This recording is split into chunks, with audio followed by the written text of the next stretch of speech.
Estenda suas mãos para mim e vamos orar mais uma vez, amém? Pai, eu te agradeço, Deus, pela oportunidade, pelo privilégio, Senhor Deus, de poder estar em Tua casa, Senhor, de poder celebrar isso que nós chamamos, que o Senhor chama de festa dos tabernáculos, que o Senhor ordenou o Teu povo comemorar, e nós estamos aqui, Senhor Deus, para celebrar essa festa com grande alegria, Pai, e nós te agradecemos esse privilégio, Pai. Usa as nossas vidas, fala conosco nessa noite, Pai, me usa como um instrumento em Tuas mãos, Deus, eu sou Teu, Pai. Pela Tua graça e pela Tua misericórdia, me usa, Deus, em nome de Jesus, que eu te peço e te agradeço. Amém. Amém? Em primeiro lugar, quem nos visita essa noite aí? Quem é a primeira vez que você está vindo aí? Amém. Glória a Deus. Então sejam bem-vindos. Amém? Vocês são uma bênção. E depois não saia sem trocar uma ideia com alguém. Amém? Não deixe ele sair sem conversar um pouquinho com vocês. Amém? Então procura os irmãos aí no final. Amém. Glória a Deus. E outra pergunta que eu queria fazer... quem está pela primeira vez numa festa dos tabernáculos? Levanta a mão. Primeira vez? Amém. Glória a Deus. Amém. Deus é bom. Então, para quem está pela primeira vez, ou talvez para todo mundo, na verdade, eu queria primeiro explicar algumas coisas. Não sei se todo mundo entende aí o que é Yeshua, ou Yeshua. Todo mundo sabe o que é Yeshua? Alguém não sabe o que é Yeshua? Yeshua é o nome de Jesus, né?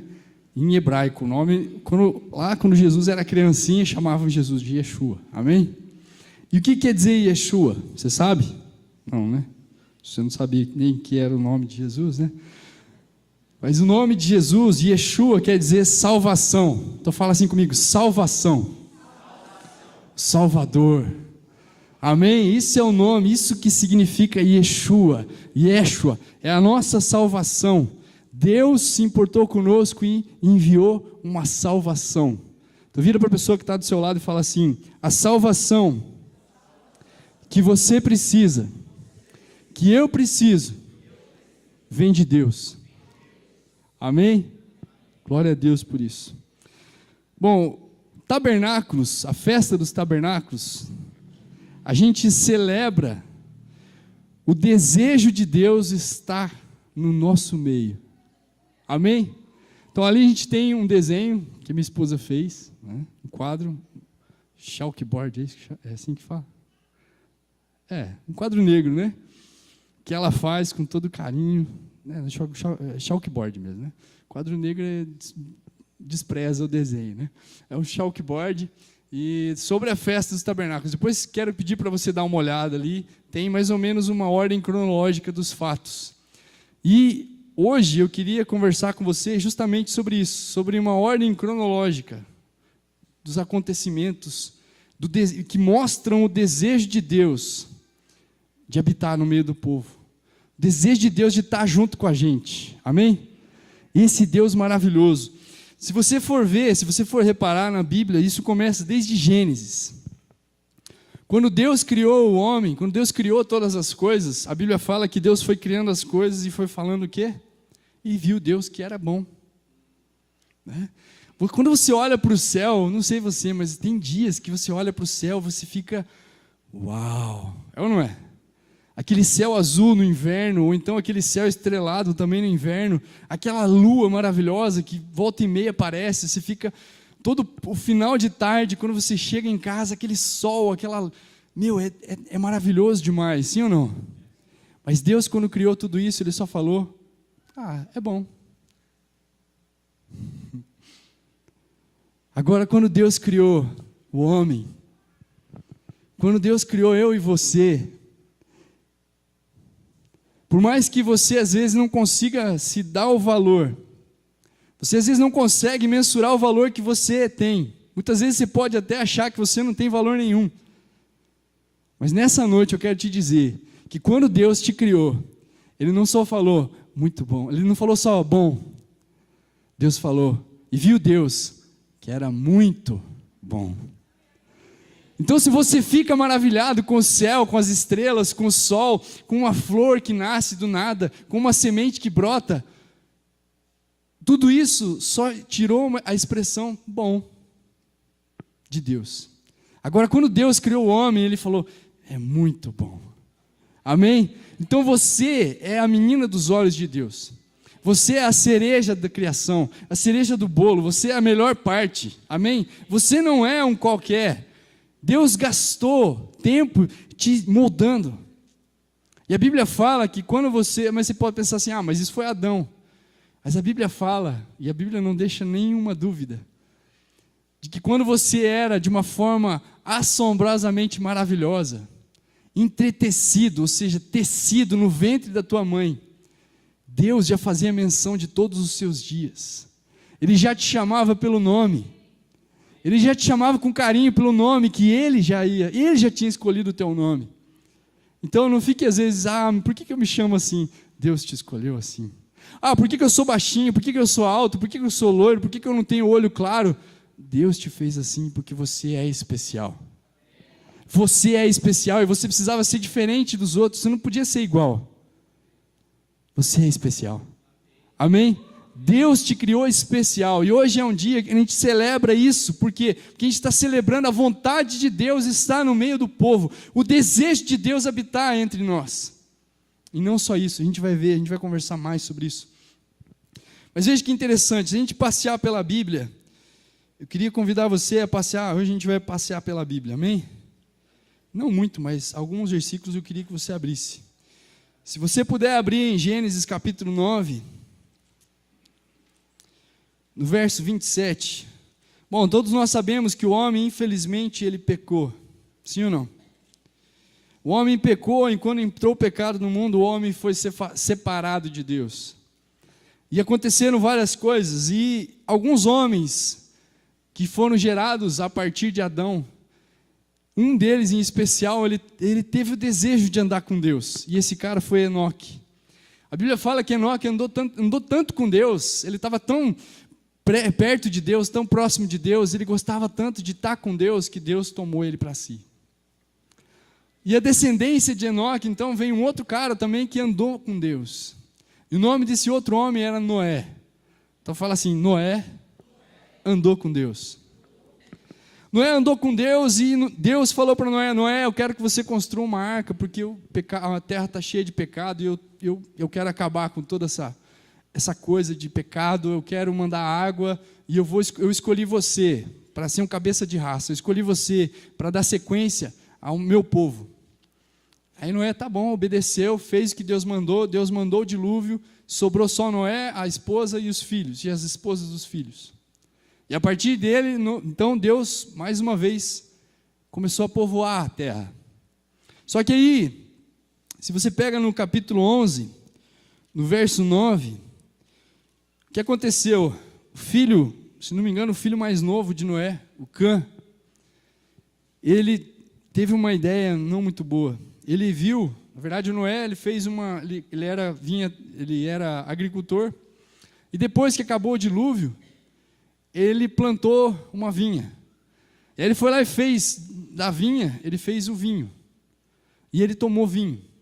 E ele gostou tanto do vinho que ele se embriagou. E ele dormiu.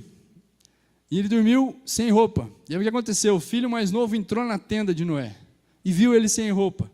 Ao invés de ele cobrir, não, ele saiu e falou ainda para os irmãos. Por conta disso, esse irmão mais novo ele foi amaldiçoado. E eu queria que você prestasse atenção que quando Noé amaldiçoa os filhos, isso está em Gênesis 9, 27, fala assim, disse Deus ainda, bendito seja o Senhor, no 26, o Senhor, o Deus de Sem, e seja Canaã o seu escravo, ou seja, a descendência ali, o Canaã, né? O filho que viu a nudez dele, ia ser escravo do filho mais velho. Disse ainda, né, e continua, amplie Deus, no 27, o território de Jafé, habite ele nas tendas de Sem, e seja Canaã seu escravo. O que eu quero que você repare aqui é que Deus fala, quando Noé amaldiçoa, ele fala assim, habite Deus nas tendas de Sem. Aí você pensa, mas o que tem a ver isso? Tem tudo a ver. Porque Sem, ele é patriarca de Abraão, que é patriarca de Moisés, e aí a gente vai ver toda a história acontecer. Mas isso revela o quê? Que Deus, pelo fato de Noé ter andado com Deus, com certeza Noé conhecia o desejo de Deus de habitar no meio do povo. E Noé, naquele momento, ele profetiza sobre a descendência daquele filho. Habite Deus nas tendas. Amém? Ou seja, ali ele já estava lançando uma palavra que Deus queria habitar no meio do povo. Habite Deus nas tendas de Sem. Ou melhor, de Sem, né? De Sem. Isso está em Gênesis 9, 27. Abraão, ele também habitou em tendas. Isso você pode ver lá em Hebreus 9, 11, melhor. Hebreus 11, 9 e 10, a Bíblia fala que Abraão, ele habitou em tendas. Ele tinha condições de construir um palácio, porque ele era um homem rico. Mas ele não escolheu construir um palácio. Por quê? Ele morou em tendas. Porque ele sabia que a tenda dele, na verdade, a morada dele não era aqui. Ele estava esperando uma morada celestial. Amém? O pastor Jamê, que é a nossa cobertura, vive falando sobre isso, sobre a gente querer, a gente desejar morar em tendas. Ou seja, a gente não ficar preso a esse mundo. Não está falando para você destruir a sua casa e armar uma barraca, não, tá? Mas é para você não ficar preso à casa que você tem. Não fique preso a nada. Nada desse mundo pode te segurar, porque a tua pátria está nos céus. Amém? Esse é o desejo do nosso coração. Aí depois, mais para frente, Deus chama Abraão. Mas Deus não queria só Abraão. Deus fala para Abraão: Abraão, eu quero que você... Deus avisa a Abraão: Abraão, a tua descendência, vocês sabem a história, né? Isaac foi o filho de Abraão, o filho da promessa de Abraão, que Deus prometeu para Abraão. Só que Deus falou com Abraão e falou: Abraão, de você eu vou gerar uma nação. E em você vão ser benditas todas as famílias da terra. Então hoje você tem família, não tem? Amém? Se você tem família, tua família é bendita, abençoada em Abraão. Por causa de Abraão, tua família é abençoada hoje. Amém? Ou seja, Deus é um Deus de família também. Deus é um Deus de propósito em família. Fala assim: Deus escolheu a minha família para habitar nela. Amém. Glória a Deus por isso. Então, Deus chamou Abraão, e nisso, Deus não queria só Abraão, Deus não queria só o Isaac, que foi o filho da promessa, Deus não queria só os filhos de Isaac, que eram Jacó e Esaú. Deus queria uma família. Então fala assim comigo: Deus quer uma família. Você pode marcar aí Efésios 2,19, depois você lê lá. Deus quer para si uma família. Nós somos família de Deus, amém? Deus anseia por ter uma família e nós somos essa família, amém? Esse é o nosso Deus, Ele quer habitar com a gente, Ele não quer só habitar, Ele quer fazer parte da família. Você recebeu um pai, você recebeu uma família nova, amém? Você faz parte da família da pessoa mais importante que existe, do ser mais importante que existe, do Deus verdadeiro, amém? Glória a Deus por isso. Aí Deus avisa Abraão: só que tem o seguinte, a tua descendência, ela vai ficar por 400 anos, ela vai ser escrava, eles vão ser escravos no Egito. Aí você pensa assim: puxa, mas então não foi o pecado que levou o povo escravo? Não, não foi o pecado que levou o povo escravo para o Egito. Foi um desejo de Deus, foi a vontade de Deus. Para quê? Porque lembre-se, Deus quer um povo, Deus quer uma família, Ele não quer só uma pessoa, Ele não quer só algumas pessoas, Ele quer todos. Amém? Ali a gente tem uma passagem, né? Todas as nações. Deus quer todas as nações, amém? Só que Deus começou isso a partir de um homem, Abraão. Amém? Abraão, quando ele tomou essa decisão de seguir a Deus, de obedecer a Deus, de corresponder com Deus, ele se tornou pai de uma grande nação. E a partir dele, todas as famílias da terra, ou seja, todas as nações vão ser alcançadas. Amém? Esse é o desejo do nosso Deus, de que todas as nações celebrem a festa dos tabernáculos. Ou seja, todas as nações celebrem o fato, o desejo de Deus querer habitar no meio do povo. Só que o que aconteceu? O povo ficou escravo no Egito. Mas aí Deus ouviu o clamor do povo. E depois de aproximadamente 430 anos, Deus tirou o povo do Egito. Deus tirou o povo do Egito com mão forte, com mão poderosa. Por quê? Porque Deus queria se revelar para o povo. Amém? Deus não era só o Deus de Abraão mais, não era só o Deus de Abraão, Isaac e Jacó, mas agora Deus era o Deus de um povo. Era o Deus de um povo que estava sendo conhecido no meio de uma nação gigantesca, que era a superpotência do mundo na época. Quando Deus fez aquilo no Egito, Ele não só estava destruindo principados ali que dominavam aquela região, mas Ele estava revelando quem era o verdadeiro Deus para todas as nações. E você percebe que a partir daquele ato de Deus, da mão poderosa de Deus, que veio através de 10 pragas ali para tirar o povo do Egito, todas as nações ao redor, todas as nações que ouviam falar, tremiam diante do Deus dos hebreus, diante do Deus daquele povo. Ou seja, com isso, Deus se tornou conhecido. E Deus despertou o interesse de outras pessoas por Ele. Muitos temiam, muitos até se aproximaram, muitos desejaram Deus. E muitos se converteram ao Senhor, que eram de outros povos. Por quê? Porque esse é o desejo de Deus. O desejo de Deus não é só um povo, mas são todas as nações. Amém? São todas as pessoas. Esse é o nosso Deus. Agora abre comigo aí em Êxodo 25. Êxodo 25, verso 8. Então Deus tira o povo do Egito com mão poderosa, em seguida Ele vai lá e abre o mar, derrota todos os cavaleiros de Faraó, o Faraó morre junto no meio do Mar Vermelho, e Deus dá um grande livramento para o povo e faz o povo começar a andar pelo deserto.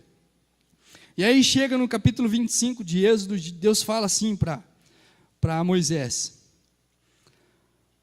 No 25 inteiro fala assim, ó, a partir do 1. Disse o Senhor a Moisés: diga aos israelitas que me tragam uma oferta. Receba de todo aquele cujo coração compelir a dar. Ou seja, Deus estava falando, eu vou tocar no coração das pessoas, as pessoas vão passar a te dar ofertas e você vai receber essas ofertas. Por quê? A resposta está no verso 8. E farão um santuário para mim, e eu habitarei no meio deles. Façam tudo como eu lhes mostrar, conforme o modelo do tabernáculo de cada utensílio. Ou seja, vocês lembram que Moisés subiu no monte, ficou 40 dias no monte, o povo pensou que Moisés tinha morrido, tinha fugido. O povo se corrompeu, mas Moisés estava lá no alto. E o que ele estava fazendo lá no alto? Ele estava recebendo as leis, ele estava recebendo os decretos de Deus, ele estava recebendo o modelo exato do tabernáculo. Que tabernáculo é esse? É o tabernáculo que está no céu. Que Jesus se tornou o sumo sacerdote. Amém? Então existe um tabernáculo no céu também. Mas aquele tabernáculo do céu serviu de inspiração para Moisés fazer um tabernáculo na terra. Por quê? Porque Deus queria habitar no meio do povo. Então Deus fala para Moisés: Moisés, eu quero que você construa esse tabernáculo e eu vou habitar no meio do povo. Glória a Deus por isso, sim ou não? Tremendo, é ou não é? E aí o que acontece? O Moisés vai lá, faz. Se você ler no finalzinho do capítulo do livro de Êxodo, você vê que Moisés olhou para a obra depois que foi terminada, e ele viu que estava tudo perfeito, tudo exatamente igual como ele tinha visto na visão que Deus tinha dado para ele. E a glória de Deus encheu o templo. Amém? Veja, a glória de Deus. Amém?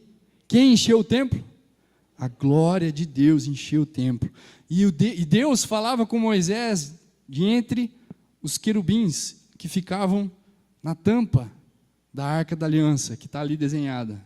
Deus conosco, tem uma arca ali no meio. No vídeo também mostrou a arca fechando, lembram? Então ali no meio daqueles dois seres, Deus falava com Moisés. Mas a glória de Deus encheu o templo. E aí beleza, Moisés morreu e a história continua. Quem veio depois de Moisés para liderar o povo? Josué. Josué sabia da ordem de Deus e liderou o povo para tomar posse do quê? Da terra que Deus havia prometido. Amém? Terra de Canaã. Lembra do Canaã que foi amaldiçoado por Noé? Pois é, isso mesmo. A maldição agora está se cumprindo. Por quê? Porque ele foi amaldiçoado e ele virou escravo. Ou seja, o povo de Sem, que foi abençoado por Deus, que recebeu a promessa de que habite Deus nas tendas de Sem, agora está tomando posse da terra que era de Canaã. Amém? E aí o que acontece? Eles entram na terra, e quando eles entram na terra e subjugam a terra, começam a dominar a terra, eles armam o tabernáculo em Siló. Então fala comigo assim, eles armaram o tabernáculo em Siló.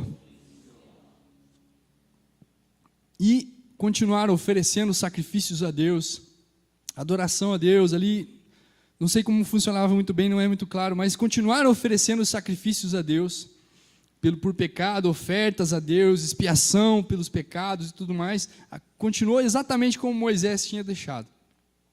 Mas aí o tempo foi passando, e um belo dia, isso a gente já está lá no livro de Juízes, um belo dia, o povo resolve, eles entram em guerra contra os filisteus, e aí eles pensam, puxa, vamos trazer a Arca da Aliança.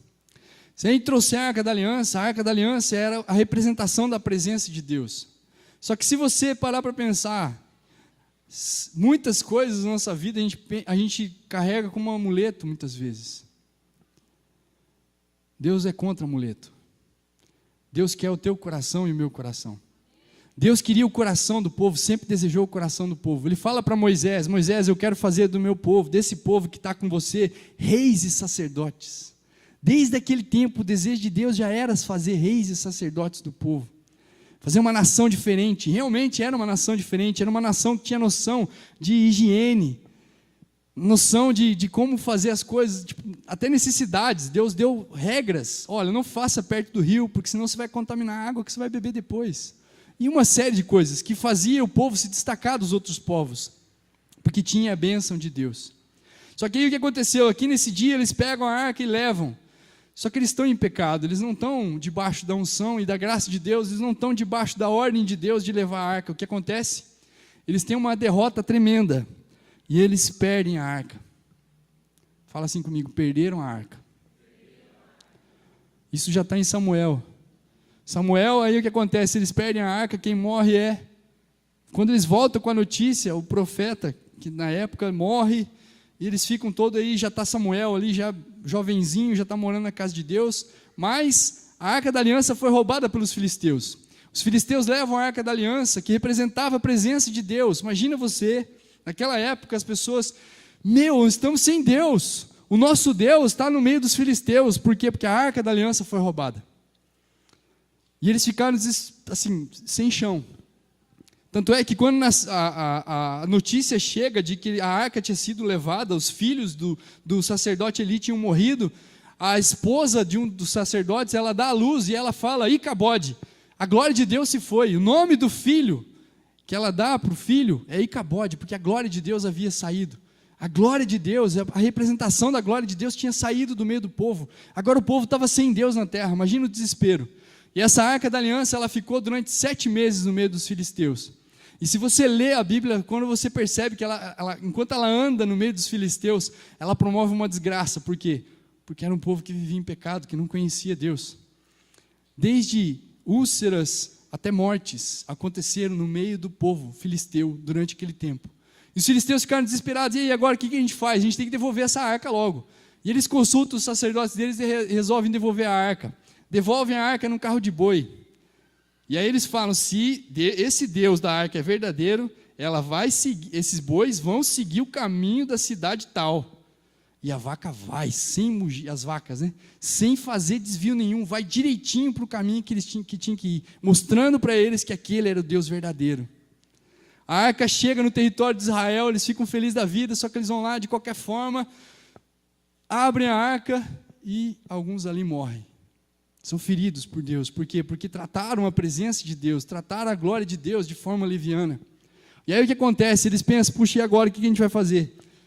Vamos pegar um cara aqui, vamos colocar ele como sacerdote e vamos deixar a arca na casa desse cara. E a arca ficou na casa de um cara chamado Abinadab. Fala comigo, Abinadab. Já no território de Israel, uma cidade chamada Kiriat Jeraim. E lá nessa cidade, na casa desse cara, a arca ficou durante 20 anos. Fala comigo, 20 anos. 20 anos sem sacrifício, 20 anos sem o devido respeito, 20 anos jogada numa casa de alguém, com um sacerdote lá, sem ninguém pensar nela, sem ninguém lembrar da arca. A arca simplesmente ficou lá, 20 anos.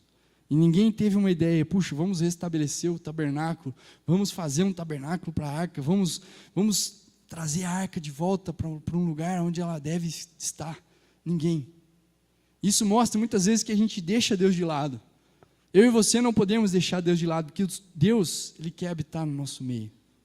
Amém? O desejo de Deus é estar com você. O desejo de Deus é estar na tua casa. O desejo de Deus é viver através de você.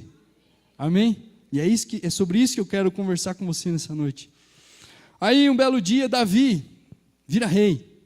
Uau, já se passou muito tempo, sim ou não? Dos juízes, Samuel, depois de Samuel vem rei Saul. O rei Saul nem tinha para a arca, deixou a arca lá em Kiriat Jeraim. Teve um dia, numa guerra, no meio de uma guerra, ele está lá desesperadão. E ele pensa, manda buscar a arca. Só que aí no meio do caminho, começa a ter uma reviravolta lá, ele, não, desiste de buscar a arca, vai, vamos nós mesmos. Desiste de buscar a arca fica lá. Não pegam a arca, deixa a arca. Aí, 20 anos depois que a arca está lá em Kiriat Jeraim, Davi, depois que se tornou rei de todo Israel, isso está em 2º livro de Samuel, no capítulo 7, queria que você abrisse comigo. E eu queria que agora você prestasse muita atenção. Porque a partir de agora, a gente começa a falar de um outro tipo de habitação. 2º livro de Samuel, capítulo 7. Fala assim, 7:1. O rei Davi já morava em seu palácio, e o Senhor lhe dera descanso de todos os seus inimigos ao redor. Certo dia ele disse ao profeta Natã, aqui estou eu, morando num palácio de cedro, enquanto a arca de Deus permanece numa simples tenda. Veja o coração desse rei. Veja o coração desse homem, é diferente, sim ou não? Natã, que era o profeta, respondeu ao rei, faze o que tiveres em mente, pois o Senhor é que está contigo. E naquela mesma noite o Senhor falou a Natã, vá dizer ao meu servo Davi, que assim diz o Senhor, você construirá uma casa para eu morar? Não tenho morado em nenhuma casa, desde o dia em que tirei os israelitas do Egito. Tenho ido de uma tenda para outra, de um tabernáculo para outro, por onde tenho acompanhado os israelitas. Alguma vez perguntei a algum líder deles, a quem ordenei que eu pastoreasse Israel, o meu povo, por que vocês não me construíram um templo de cedro? Agora, pois, diga ao meu servo Davi, assim diz o Senhor dos Exércitos, eu o tirei das pastagens onde você cuidava dos rebanhos para ser o soberano de Israel, o meu povo. Sempre estive com você por onde você andou e eliminei todos os seus inimigos. Agora eu farei tão famoso quanto os homens mais importantes da terra e providenciarei um lugar para Israel, o meu povo. E eu plantarei lá para que tenham o seu próprio lar e não mais sejam incomodados.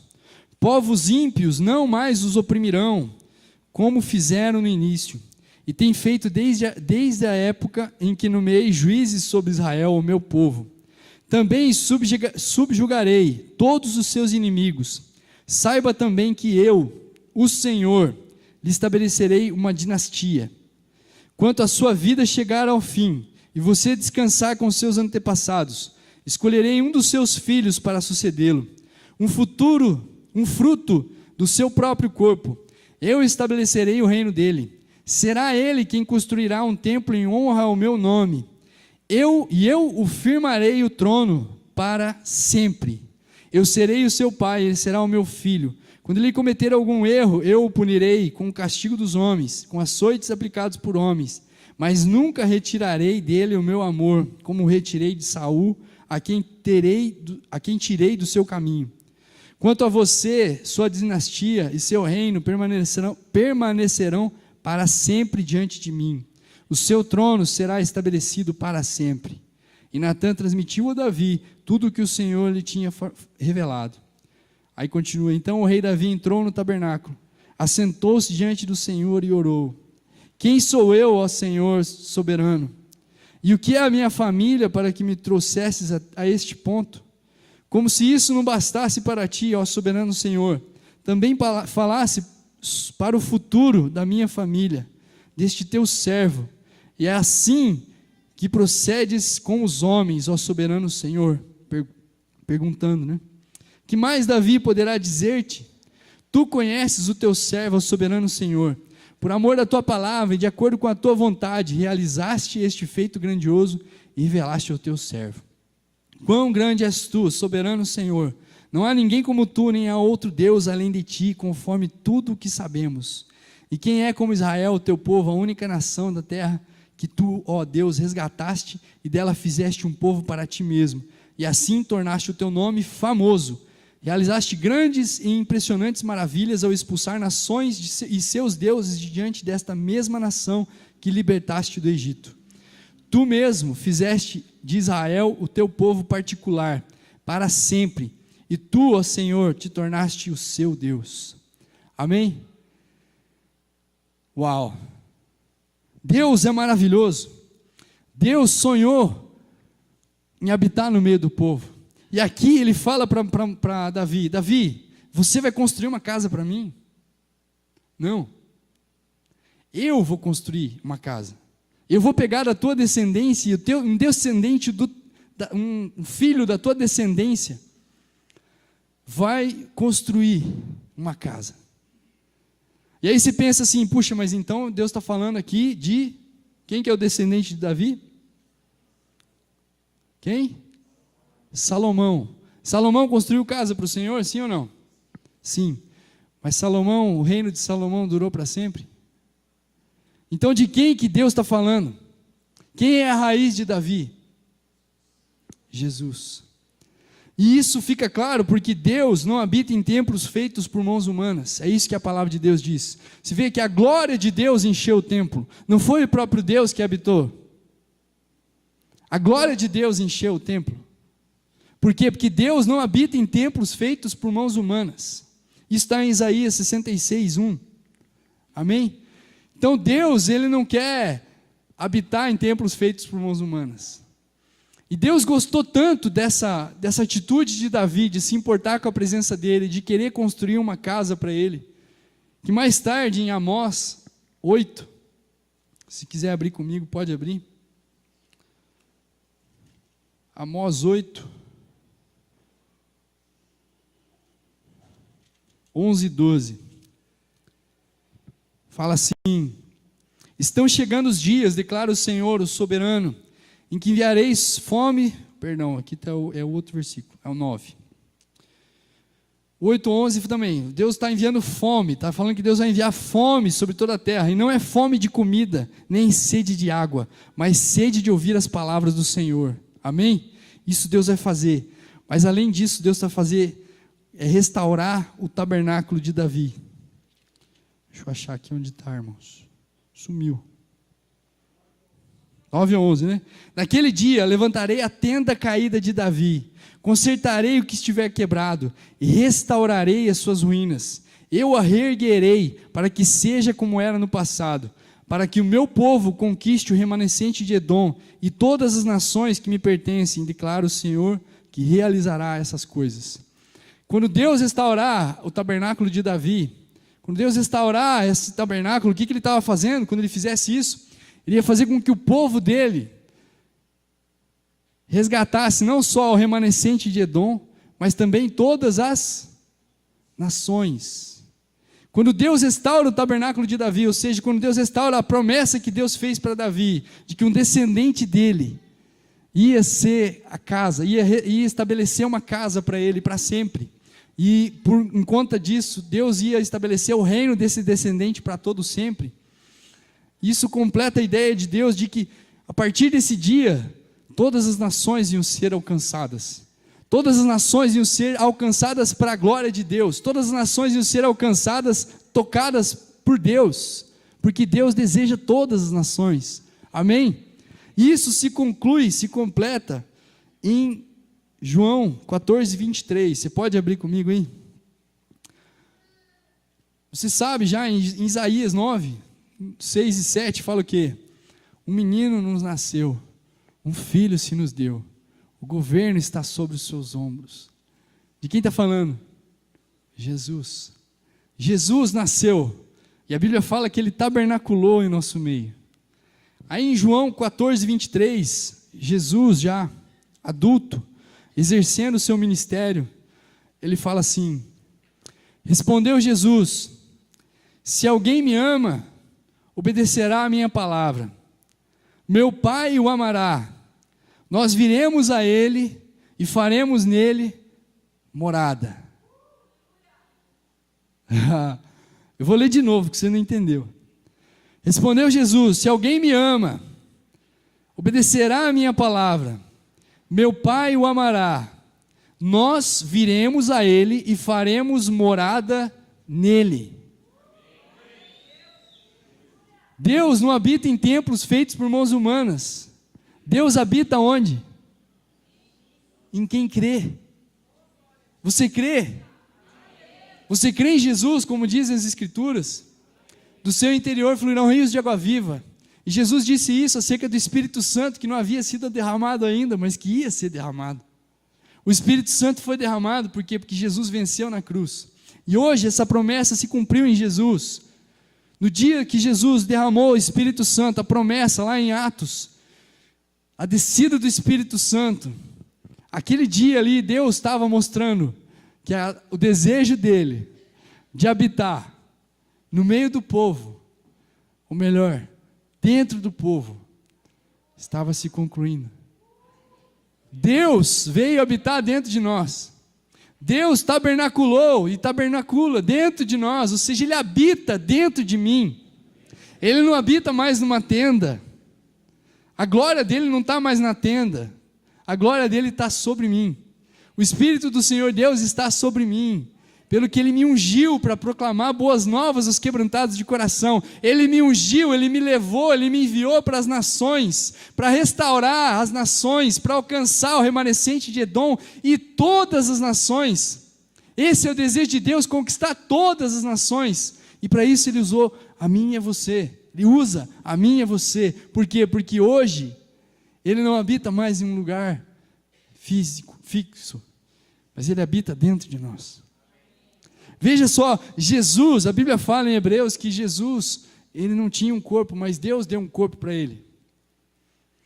Deus deu um corpo para Jesus, para que Jesus viesse para a terra. Jesus andou aqui dentro de um corpo. Se quer coisa mais espantosa, mais violenta, quando a gente pensa em violência, a gente pensa na cruz. Mas imagina um Deus todo-poderoso, criador da gente, se esvaziar de toda a sua glória, se esvaziar de toda a sua divindade e habitar dentro de um corpo de um bebê. Jesus habitou dentro de um corpo de um bebê. Ele cresceu como uma criança qualquer. Ele não veio adulto ao mundo. Amém? Ele foi um bebê, ele foi uma criança. O próprio Deus se esvaziou e andou na terra como uma criança. Ele engatinhou, ele chupou o dedo. Você já pensou nisso? O próprio Deus decidiu habitar no meio de nós como um homem, para que hoje eu e você pudéssemos ter Ele dentro de nós. Ele não está mais fora de mim, Ele está dentro de mim. Ele está dentro de você. Isso é tabernáculos. Isso é que a gente está comemorando aqui, mas eu acho que você não está entendendo, que você está olhando para mim com uma cara de, não estou entendendo. Você está entendendo que Deus, o próprio Deus, habita dentro de você? Você crê em Jesus? Sim ou não? Então o próprio Deus habita dentro de você. Eu não estou vendo um sorriso. O próprio Deus escolheu habitar dentro da gente. Ele não está habitando fora, mas Ele não está derramando só a glória dEle, mas Ele está habitando dentro de nós. Isso é tabernáculos.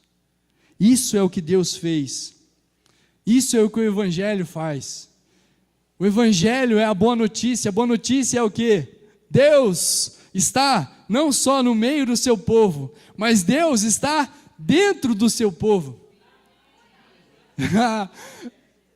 Deus está dentro do seu povo. Amém? Você é povo de Deus. Deus está dentro de você. Não está mais aqui nesse ambiente, mas Ele está dentro. Amém? Ele está aqui dentro. Deus habita dentro de nós. Isso é muito bom. Isso é maravilhoso. Eu tenho o próprio Deus habitando dentro de mim. Você crê no Senhor Jesus? Se você não crê, você quer crer nessa noite? Se você ainda está em dúvida, veja, Deus, Jesus, Ele não veio para melhorar a tua vida.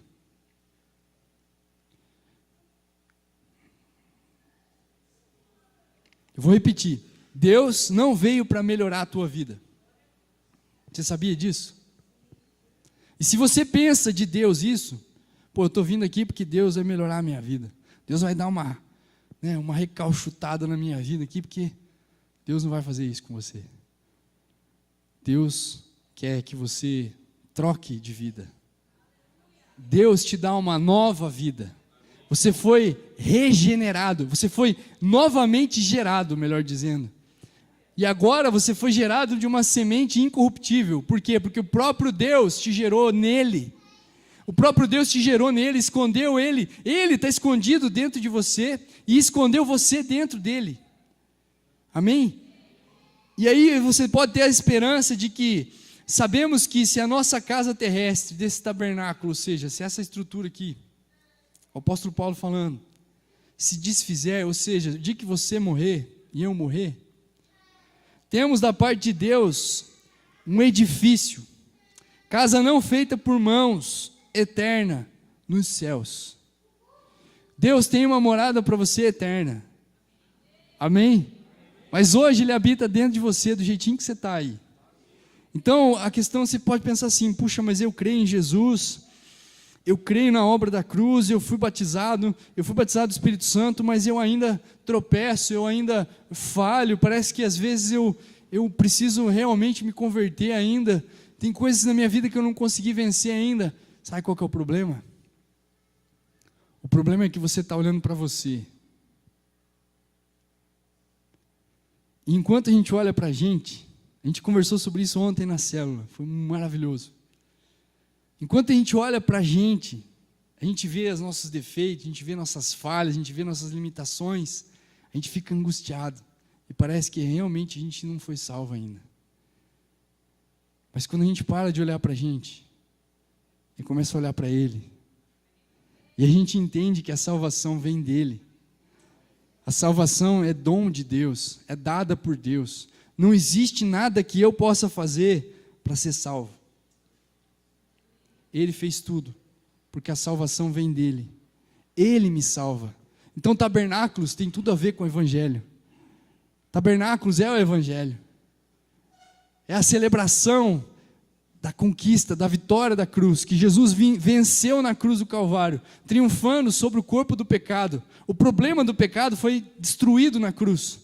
Hoje, eu e você, se nós temos fé em Jesus, se você um dia falou assim, Senhor Jesus, eu te aceito como meu Senhor, eu quero que você domine sobre a minha vida, eu te convido, Espírito Santo, habita dentro de mim. Se você fez isso um dia, você foi regenerado, você foi gerado novamente, e de uma semente que não se corrompe. E o Espírito Santo de Deus, com todos os seus atributos, com os 9 dons do Espírito, com os 9 frutos do Espírito, habita dentro de você. Então, se o Espírito Santo, que tem 9 frutos e 9 dons, habita dentro de você, você tem 9 dons e 9 frutos em potencial, já está aqui dentro. O que você precisa fazer? Você precisa parar de olhar para você e para as suas limitações, para as suas fraquezas e olhar para Ele. Olhe para Ele, porque quanto mais você olhar para Ele, mais você vai saber quem você é. Mais Ele vai te revelar, e mais dele você vai ter. Amém? Só que não para aí. Hoje o Espírito Santo habita dentro de nós, mas a gente tem uma esperança. E qual é a nossa esperança? São duas, na verdade. A primeira delas é que Jesus vai voltar. Jesus vai voltar, e Ele vai voltar para estabelecer o reino de Deus sobre todas as nações. Jesus vai estabelecer o reino, ou seja, Ele vai vir para governar. E a outra coisa, a outra esperança que a gente tem, está em Apocalipse 21. Abre comigo lá em Apocalipse 21.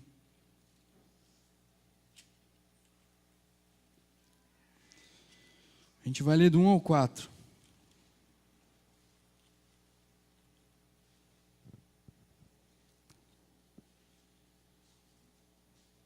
Depois do reinado de Jesus, depois que Jesus voltou, estabeleceu o reino durante 1000 anos, sobre todas as nações, acontece isso. Então vi novos céus e nova terra, pois o primeiro céu e a primeira terra tinham passado, e o mar já não existia.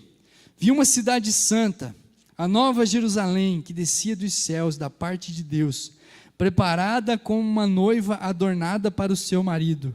Ouvi uma forte voz que vinha do trono e dizia: agora o tabernáculo de Deus está com os homens, com os quais ele viverá. Eles serão os seus povos. O próprio Deus estará com eles e será o seu Deus. Ele enxugará dos seus olhos toda lágrima. Não haverá mais morte, nem tristeza, nem choro, nem dor, pois a antiga ordem já passou. Aleluia! Amém? Essa é a nossa esperança. Essa é a nossa esperança, que Ele vai voltar. Ele vai voltar. Aplauda Ele mais. Fique de pé no seu lugar. Ele habita dentro de você. Ele te regenerou de uma semente incorruptível. Você tem o Espírito Santo dentro de você. Você é um tabernáculo de Deus. Amém? Antes era um tabernáculo. Era uma tenda que tinha uma série de rituais. Tinha uma série de ordenanças a respeito da tenda, de como ela devia ser feita. Lá no tabernáculo de Moisés. Depois a tenda de Davi. Depois o templo de Salomão. Hoje é você, sou eu. Deus habita dentro de nós. Amém? Comece a agradecer a Ele, comece a falar com Ele. Fecha os teus olhos e comece a orar a Ele. E se você hoje, nessa noite, ainda não tem certeza se você é templo do Espírito Santo, se você é templo de Deus, e você quer ter essa certeza hoje, você entendeu que você precisa dEle, você entendeu que Ele deseja estar com você, eu quero te convidar a vir aqui na frente. Se você quer ser templo do Espírito Santo, se você quer ser tabernáculo de Deus, se você entendeu que você ainda não é, talvez, mas você entendeu o que Deus quer, vem aqui à frente, a gente vai orar por você. Aleluia. Se você já é, meu irmão, começa a agradecer. Vai falando com Ele, agradece Ele. Fala: Deus, obrigado, Pai, porque eu não merecia, eu era um rebelde. Eu estava debaixo de desgraça, eu estava debaixo da ira do Senhor, mas o Senhor Jesus me resgatou. O Senhor Jesus me deu a vida dEle.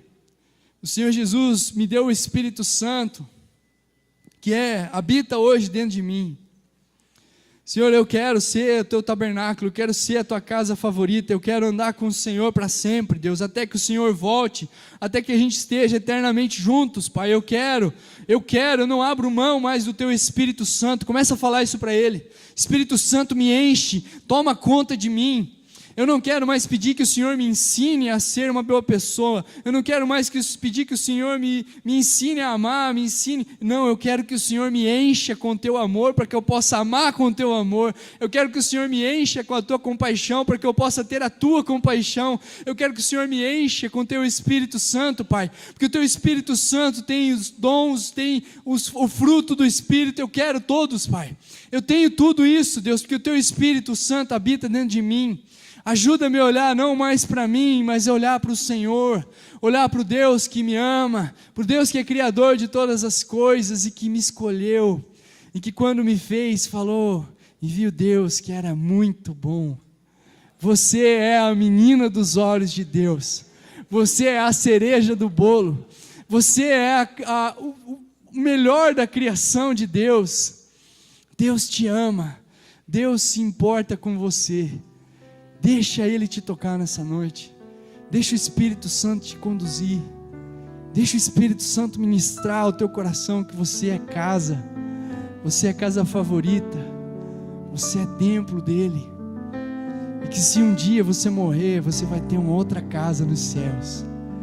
E que se você não morrer, mas se você ver o Senhor Jesus voltando, você também vai receber uma outra casa, um outro corpo glorificado. E um dia você vai estar eternamente com o seu amado. Obrigado, Senhor Jesus. Obrigado, Pai, porque o Senhor escolheu nos amar. Nós somos a menina dos teus olhos.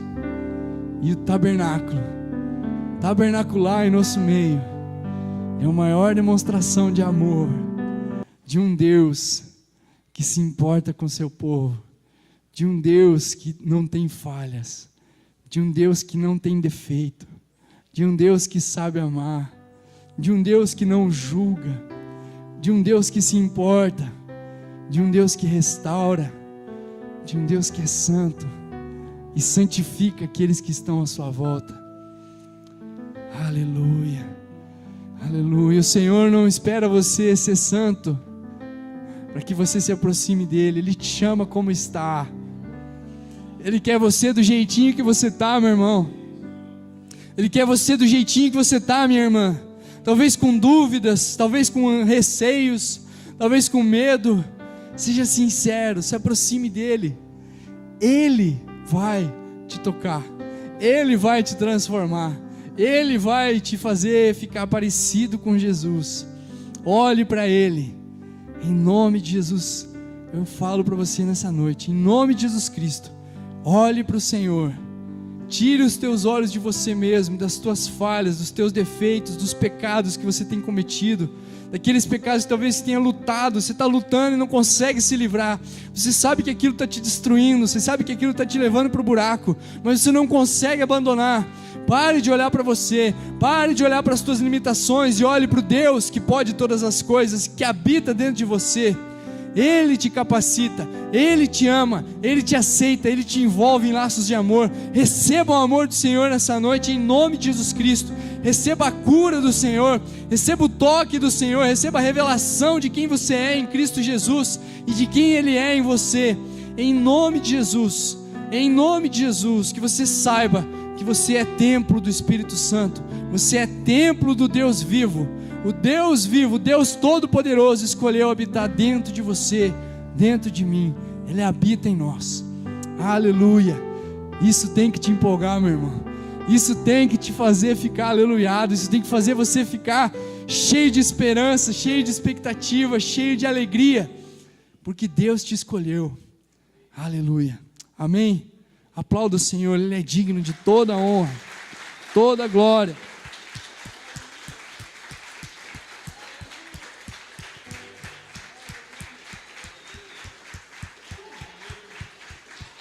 Glória a Deus. Aleluia. Pode sentar. Amém.